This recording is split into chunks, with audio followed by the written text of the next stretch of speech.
ఎవరన్నా పోయి ముసలవరు రేవంత్ రెడ్డి అని చేయమని పాడువాడు అంటాడు. పేరు అనగానే ముఖ్యమంత్రి లెక్క కూడా ఎవడు చూస్తలేడు. ఆయన షీ అని మాకు ముఖ్యమంత్రి లెక్క అనిపిస్తేనే అనిపిస్తలేడు అంటున్నాడు. దేవుళ్ళ మీద ఒట్లు పెట్టే రుణమాఫీ చేస్తా అని మొన్న యాదగిరి గుట్ట గుళ్ళేకపోతే నరసింహస్వామి బగబా మండినట. ఇలా మీకు తెలియదు, మన మధ్య నరసింహస్వామి కూడా తిరుగుతున్నాడు. ఈ రేవంత్ రెడ్డిని ఊడగొట్టాలని కొమిరెల్లి మల్లన్న తిరుగుతున్నాడు, నరసింహస్వామి తిరుగుతున్నాడు, అందరు తిరుగుతున్నారు. వాళ్ళు కూడా వేరే వేషంలో వచ్చి ప్రచారం చేస్తున్నారు. ఇక వీడు మా మీద ఓట్లు పెట్టి మమ్మల్నే మోసం చేసి దేవుళ్ళను మోసం చేసినోనికి రెహమత్ నగర్ ప్రజల్ని మోసం చేసుడో లెక్కన, దేవుళ్ళనే మోసం చేసినోనికి మిమ్మల్ని మోసం చేసుడో లెక్కన. ఎంత క్రిమినల్ అంటే నేరం చేసి కూడా అది నాకు గోల్డ్ మెడల్ అంటాడు. మరి నీ అమ్మ ఆ బ్యాగులు ఇచ్చుకుంటూ రెడ్ హ్యాండెడ్ దొరికిండు.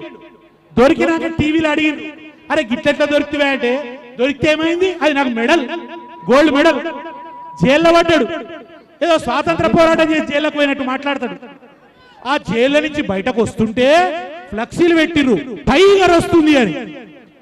నల్లమల పులిని అంటాడు. నల్లమల పులి కాదు బిడ్డ, మా ఇంట్లో తిరిగే నల్లమచ్చల పిల్లివి కూడా కాదు, నల్లమచ్చల పిల్లివి కూడా కాదు. ఏమన్నా చేస్తే కదా చివరికి ఎంత అంటే అజ్ఞానం. నల్లమల పులిని అంటాడు. నల్లమల ఎక్కడ ఉంటుంది, తెలంగాణలో అంటాడు.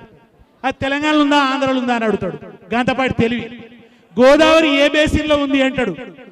కేసీఆర్ కు తెలంగాణలో టోపోగ్రఫీ మొత్తం నోటికి, ఎక్కడ గుట్ట ఉన్నది, ఎక్కడ చెట్టు ఉన్నది, ఎక్కడ ఏ ప్రాజెక్టు ఎట్లా కట్టాలి, ఏ నది ఎటు నుంచి ఎటు పోతుంది. ఆజా వినిపిస్తుంది, నేను కొద్దిసేపు ఆపేస్తాను. Thank you. దయచేసి వచ్చినటువంటి వాళ్ళు ఇటు కొద్దిగా రైట్ సైడ్ రావాలి.